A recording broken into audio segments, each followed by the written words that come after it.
2 octobre de l'année 2021. Cette idée, cette proposition autour du concept de la mort sociale. Alors, la mort sociale, je l'ai trouvée en feuilletant un site d'information, et donc, mais je n'ai pas creusé. J'ai compris un peu très vite de quoi il s'agissait. C'était un peu instinctif. La mort sociale. Avant, j'avais l'idée, j'avais le concept d'invisibilité sociale, de déshérence, d'effacement. Il est possible que j'ai effleuré ce concept de la mort sociale, mais je n'en ai pas vraiment le souvenir. Donc, la mort sociale, qu'est-ce que cela veut bien dire? La mort sociale. Évidemment, il y a toutes sortes de morts. Il y a la mort à soi-même, la mort à sa propre histoire, la mort à sa quête,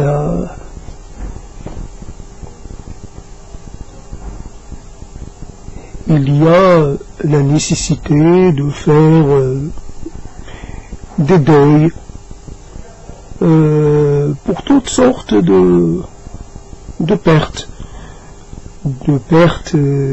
irrémédiables.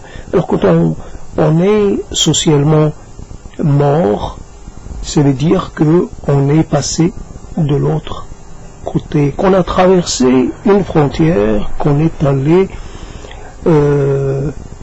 de la rive droite à la rive gauche ou quelque chose comme ça. En tout cas, on n'est plus dans notre maison d'avant, dans notre monde, dimension d'avant. On est ailleurs.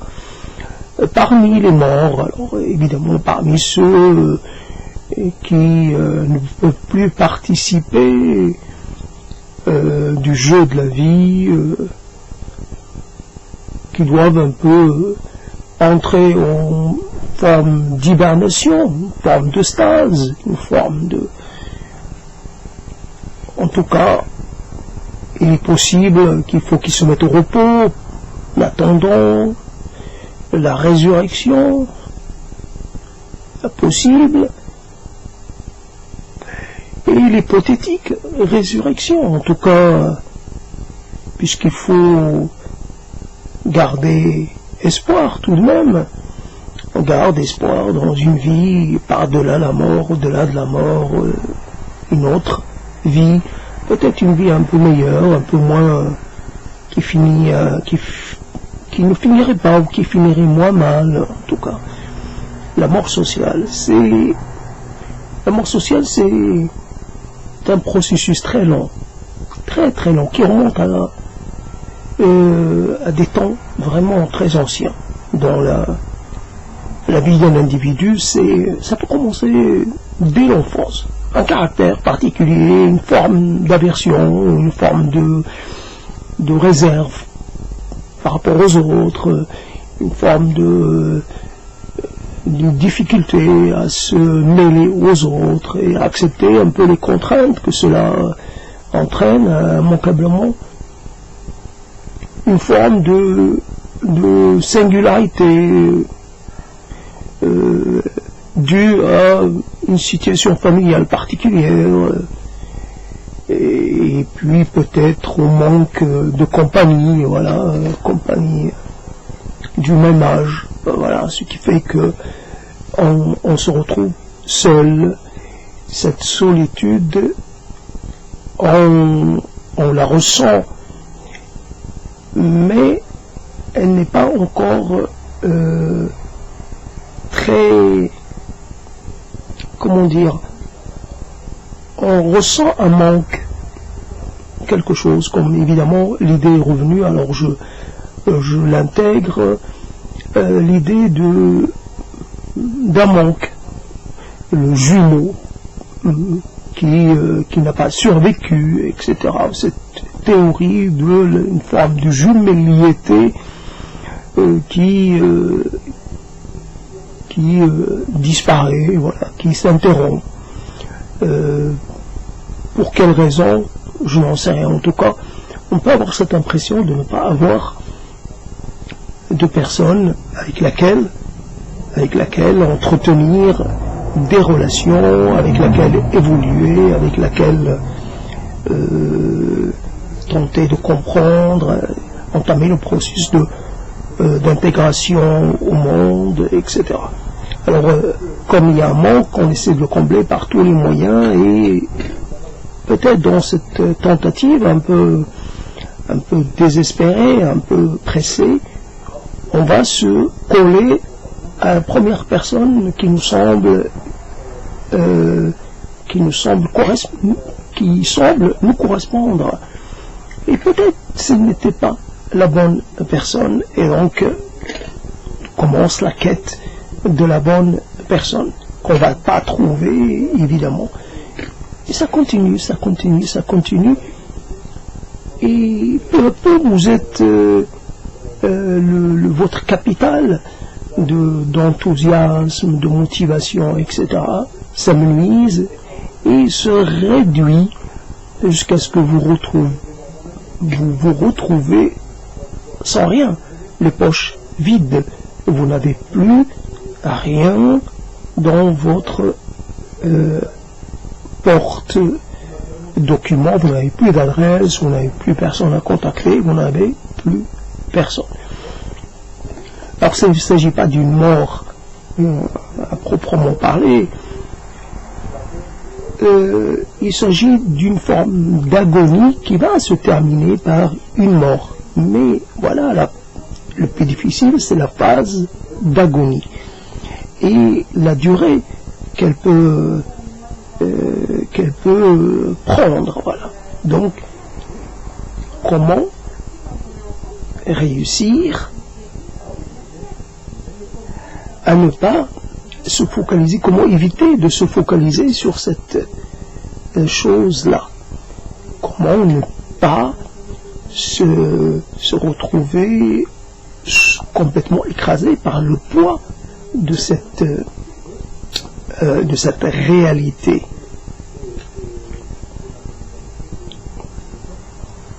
La mort sociale, est-ce qu'un concept peut permettre de mieux comprendre ce qui se passe? En tout cas, un concept à lui tout seul ne peut pas expliquer une réalité qui est souvent multiple, plurielle, complexe, et ainsi de suite. La réalité d'un individu, comme la réalité d'un groupe social, etc., est une réalité difficile à aborder par un biais ou par un autre. Il faut appliquer une grille d'analyse et comment, voilà, l'individu qui est mort n'est pas mort totalement, il est mort aux 3/4, il est mort à 60%, 2/3, il est mort à 30%, à 40%, à 32%, il est mort, mais il suffit de le secouer un peu, de lui appliquer quelques petits massages pour que, de le toucher, de lui dire certains mots pour que son cœur, pour que la vie revienne dans ses artères. Il n'est pas mort, cliniquement parlant, il n'est pas mort, mais il est dans un état qui n'est pas un état, il est dans un état de délitement, il est dans un état de délabrement, il est dans un état de déclin, il est dans un état pas fameux, il ne va pas bien. Comme toutes les morts, évidemment, c'est un processus biotique, voilà, et pour certains, ce processus va s'accélérer pour aboutir à une mort précoce. Voilà, donc on peut aussi invoqué le terme de précocité au niveau de la mort sociale. Cet être-là est mort socialement précocement.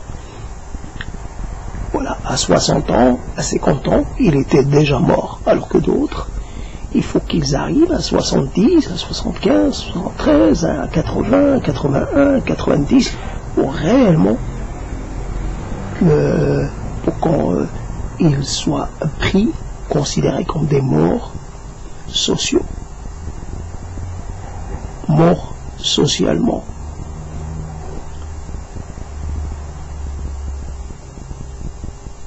C'est drôle, c'est comme un mort, un vrai, auquel personne ne revisite, même dans les occasions, j'allais dire protocolaires, le jour des morts. Personne ne va fleurir sa tombe, personne ne va essayer de voir. Donc, s'il ne faut pas entretenir sa tombe, etc., personne ne se préoccupe de sa vie et de son état de mort. Donc, vous êtes là et, contrairement à un mort, un vrai mort, vous faites quelques tentatives, vous faites des gestes, vous appelez des gens, vous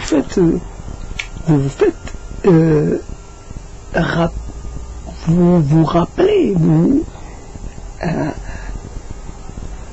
à la conscience, ou je ne sais pas comment appeler ça. Vous faites en sorte qu'on se rappelle de vous, mais ça ne va pas plus loin. Vous appelez, on peut vous répondre, on peut ne pas vous répondre, on peut vous répondre, mais ne plus jamais vous rappeler après. Si un moment particulier qui a vu la mort réelle, celle-là, de millions de gens, dans cette expérience collective partagée par tous et toutes, cette expérience n'a pas suffi pour faire en sorte, pour réenclencher les mécanismes qui sont à la base du lien social. Elle n'a pas été capable de faire redémarrer le lien social.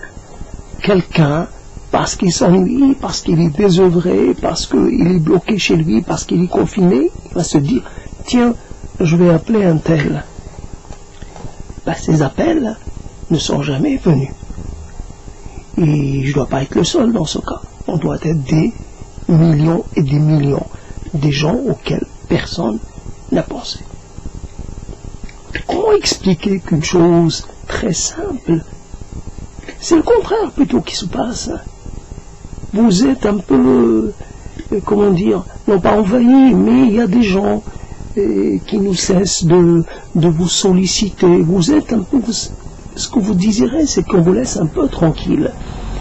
Mais vous ne pouvez jamais imaginer qu'on va vous donner toute la tranquillité du monde. Ce n'est pas possible d'imaginer que vous allez arriver à un moment où vous n'allez plus avoir personne. Même quelqu'un de très ennuyeux, quelqu'un de pesant, de lourd, de profiteur, qui ne vous correspond pas, même pas ça. Ni les gens qui vous valorisent, ni les gens qui vous dévalorisent, ni personne, même pas la personne la plus quelconque, la plus fade, même quelqu'un de fade. Alors qu'en fait avant, vous faisiez un tri très sévère. Celui-là oui, celle-là non, celle-là oui, celui-là pas du tout, celui-là modérément, etc. Votre vie, vous l'avez passé un peu à essayer de calculer le degré de proximité que vous pouvez établir avec certaines personnes. Et après, il faut croire que vous avez mal fait les choses, il faut croire qu'il y a quelque chose il faut croire que vous avez peut-être beaucoup péché, commis des fautes, etc., que maintenant, il s'agit pour vous de payer Maintenant, vous pouvez penser que vous n'avez jamais marqué personne, que vos paroles n'ont jamais accroché personne, que les gens que vous avez côtoyés se sont totalement déliés de la nécessité, du devoir de fidélité, du devoir de continuité. Ils se sont lavés les mains complètement de vous et ils n'ont plus aucun remords, aucun souci. Ils peuvent vivre sans ressentir aucunement une quelconque sensation d'avoir de ne pas faire ce qu'il faut, etc. Vous n'existez, vous ne suscitez plus rien que l'indifférence la plus totale, et ce qui est quand même paradoxalement, puisque je me rappelle, j'avais parlé avec quelqu'un comme ça très vite, juste le temps d'un petit déplacement, en lui disant, mais il y a déjà plus de 30 ans de cela, que ce qui me faisait le plus mal, c'était l'indifférence. Pas la xénophobie, pas le mépris social, pas plutôt l'indifférence. Et c'est très quand même remarquable que c'est cela qui finalement qui est la chose la plus marquante. L'indifférence. Vous suscitez un degré d'indifférence qui est assez dantesque. Pas possible. C'est pas possible que je ne puisse pas éveiller la curiosité ou ressusciter l'intérêt de quelqu'un pour moi. J'ai commis quelques phrases, pas dire mémorables, j'ai pris position, j'ai honoré un certain nombre de gens de ma présence, de mon écoute. J'ai été agréable avec beaucoup de gens, désagréable avec certains. C'est normal, là. Mais quand même. Donc la mort sociale, voilà, j'essaie un peu, comme un travail un peu scolaire, j'essaie d'illustrer ce concept de mort sociale et de montrer à quel point il est pratique, mais il n'est pas satisfaisant, il ne répond pas à toute la palette des situations, la palette des... Comment mesurer réellement le phénomène de déshérence ou le phénomène d'abandon? Comment dire que là il s'agit d'un vrai abandon et là d'un semi-abandon et là il s'agit. C'est vrai qu'il faut là aussi être un peu équilibré et dire que fondamentalement il y a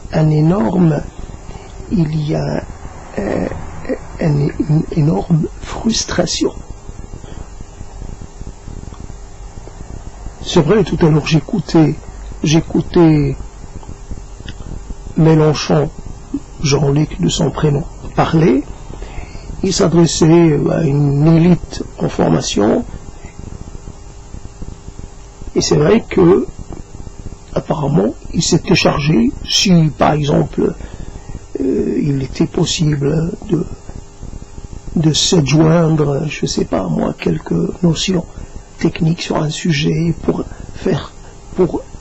finalement démontrer une forme de connaissance, voire de compétence. Ben, ce qui m'étonne toujours, évidemment, avec Mélenchon, c'est sa richesse et la grande variété de sa palette discursive ou sa palette narrative, sa palette référentielle. Il est très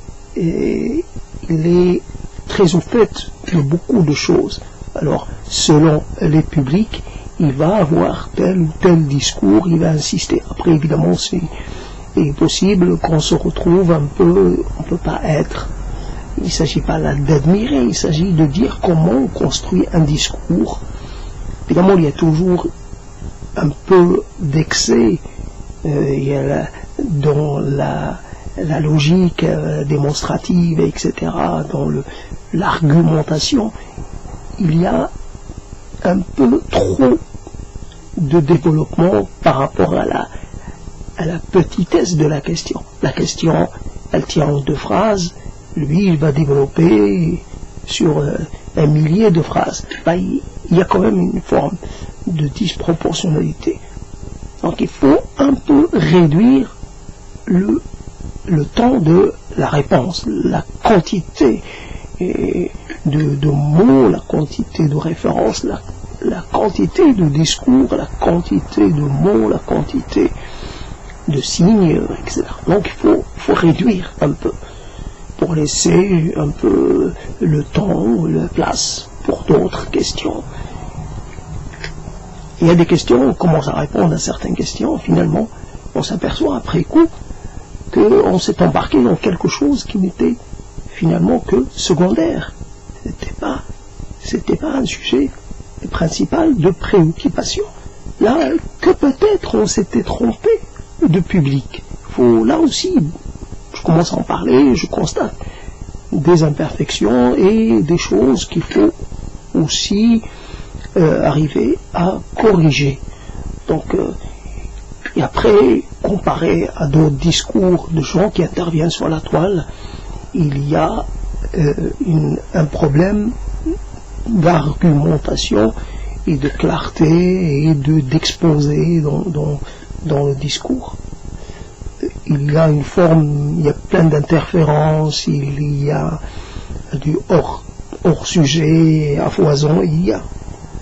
Voilà. Donc, comment on imagine qu'on cherche des gens meilleurs que soi-même pour avoir un effet d'entraînement. Il s'agit de se trouver des lièvres pour vous aider finalement à réaliser des performances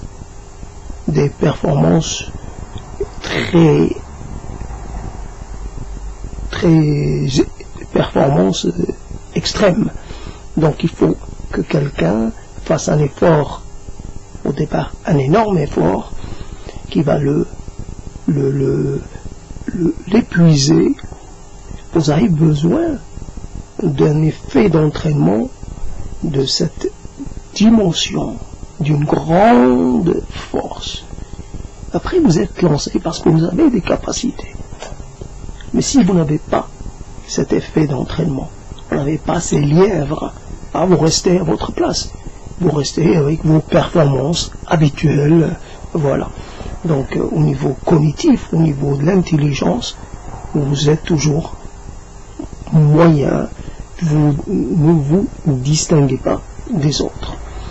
Donc on cherche quelqu'un qui va vous forcer à aller au-delà de vos capacités habituelles, à réaliser une performance telle que vous allez en être étonné vous-même. Voilà le problème de la mort sociale. C'est une mort parce qu'on n'appartient pas à la bonne classe. C'est une mort à laquelle on se laisse aller parce que on voit qu'on est tenu à distance, socialement tenu à distance. On est gentiment et fermement maintenu, voilà, invité à rester à notre place. Tu veux parler, vas-y, parle avec tes semblables, parle en tant que toi, étranger. Tu vas, mais ne viens pas te mêler à l'élite, ne viens pas te mêler à la classe dirigeante. Tu n'y auras pas de place. La classe dirigeante.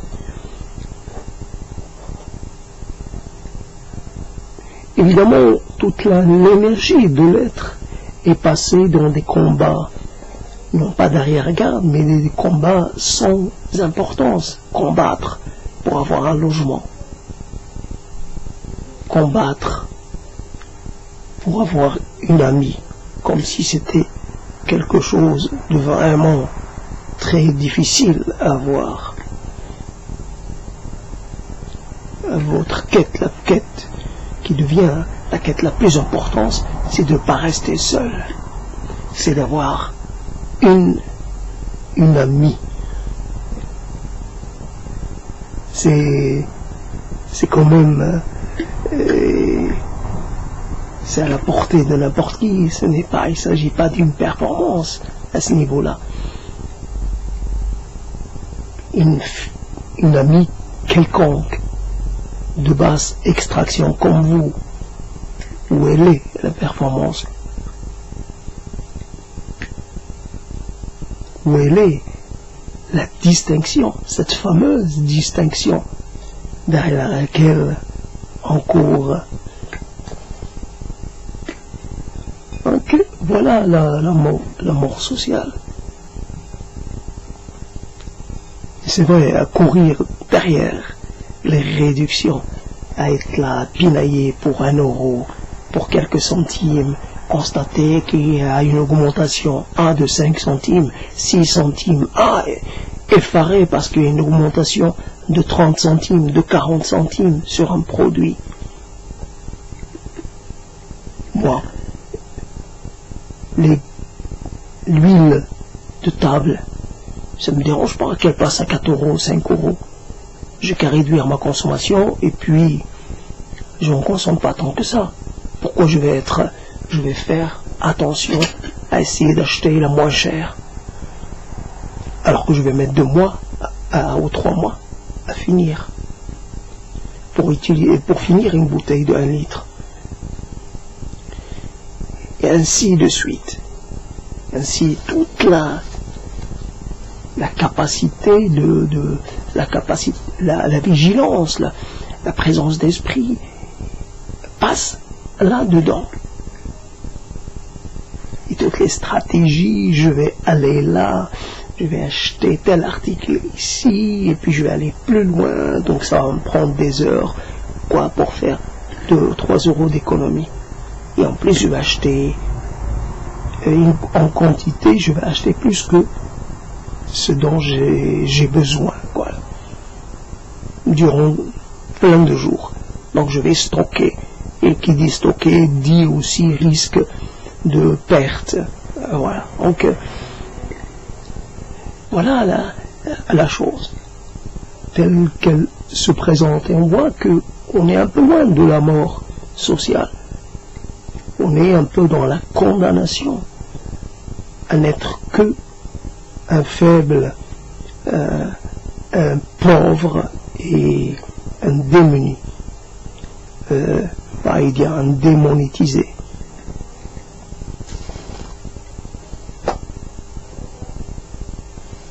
Voilà donc le destin, l'aboutissement, ce à quoi l'on arrive si on est un peu lâche, si on est un peu trop conciliant avec soi-même, si on se laisse un peu aller, voilà. Si on n'est pas capable de faire la distinction entre ce qui est absolument nécessaire et ce qui est de peu de valeur. Donc ne pas se tromper, ne pas se tromper de désir, ne pas se tromper d'ambition, ne pas se tromper d'objet de quête ou d'objet d'envie, ne pas se tromper d'envie. Comment on peut traiter un sujet pareil, comment on peut l'habiter pendant un moment, après voilà, je vais arrêter.